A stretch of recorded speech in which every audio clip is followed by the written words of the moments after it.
So now we can proceed to step number 2 in this video, and step number 2 is generating your music. In this case, we're going to be doing a live stream. This is how this video is going to be different from the last one. I'm going to show you how you can do an endless live stream that you set up once and it runs forever. So here on the Lo-Fi music channel, you can see that they're running live streams constantly. Like every single day, if you come to this channel, they're going to be running live streams, right? So this is exactly what we're going to be doing. We're going to be creating one of those live streams for ourselves. So I want you to open the Mubirt website down in a text file. Once you open the website, it should take you to this screen right here. And what I want you to do is check out the pricing. So if we're just creating music like last time, one single-handed song, you can see here the pricing that you would have to pay is $39 a month. But since we're not going to be using this feature this time, what I want you to do is when you click here on pricing, you're going to see this page, scroll down until you see endless stream on the left bottom corner. Click on the endless stream. Now, endless stream is a new feature that Mubirt came out with. So as you can see here, are you a live stream and need endless background music for your videos? Try the beta version and share your feedback. Since this is on beta version, you can try it for free. And the membership is very, very cheap. It's like $4.99 a month if I'm not mistaken. Yep, exactly. $4.99 a month is a membership for streamers for the premium membership. And if you pay an annual one, it's $36. Very, very cheap in my opinion. All right. So once you're here in this page, you actually need to download now OBS, and the link to download OBS will also be in a text guide down below. So I want you to download OBS and install it to your computer. Once you do and you open OBS, this is exactly what you're going to see. Now this part here seems to be a little complicated, but it isn't. If you haven't yet, go ahead and create a new YouTube channel that you're going to be using to perform this method. If you don't have a YouTube channel, basically all you need to do is open a new tab,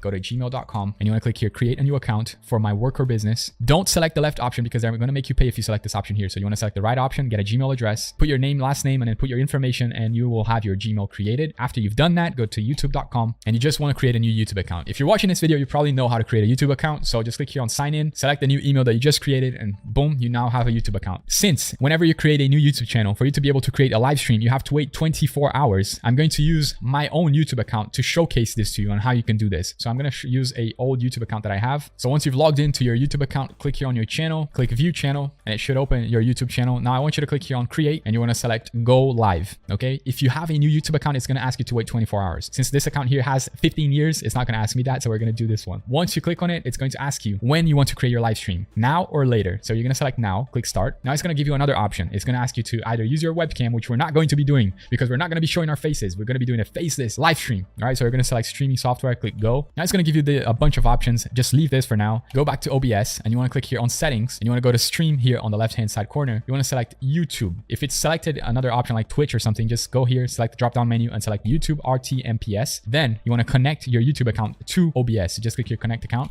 Select the account you want to connect, click continue. And as you can see, authorization completed successfully. You can now close this page. Let's go back to YouTube. Actually, let's go back to OBS. And as you can see now, our YouTube account is connected to OBS. Now you can click OK and close this page. Now, the way that you connect Mubirt to your OBS account is, let's go back to Mubirt. Now on this page here, you can select different style of playlists that you can connect to your YouTube channel so they play the music. In this situation, you can select calm ambient, deep melodic techno, aesthetic chill, trap beats, deep and low beats. There are also other types of music that you can select. So what I'm going to be doing here is select let's play lo-fi station. It's a lo-fi hip hop, which is one of the songs that I like the most. And you want to click here on copy URL. If you don't know how to use it, you need a written instruction on how to connect OBS, because you won't need it because you're watching this video. You could just click here OBS Studio, and Mubirt has a written step-by-step guide with images that you can use to connect it. So just follow what I'm going to do. Just click here and copy this link. Now go back to OBS. Here where it says sources, you want to click the plus button and you want to select browser. Okay. Once you do that, just click OK. Now where it says URL here, you're going to paste in the URL that you just copied. Width, you're going to put 800 by 600. It doesn't really matter. Control audio via OBS. You need to mark this option. And if there are any other options that are marked, I want you to unmark them. Okay. So just leave everything else unchecked and then click OK. Now, as you can see, our live stream is opening here on the background, and it's going to be playing on the background of our live stream. Right now, it's already playing. As you can see, the mic here is going up. The browser here is also playing. And now that you've added the background music, we need to add our image. How do we add the video that we created using ChatGPT and CapCut? Select the plus button here on sources again, and you want to select a media source. Click OK. Then you want to go and select a local file here, browse, and you want to select the video that we created. Okay, so just select this video here. Now I want you to click here on loop. This is very important because if you don't click on loop, the video has only 15 seconds.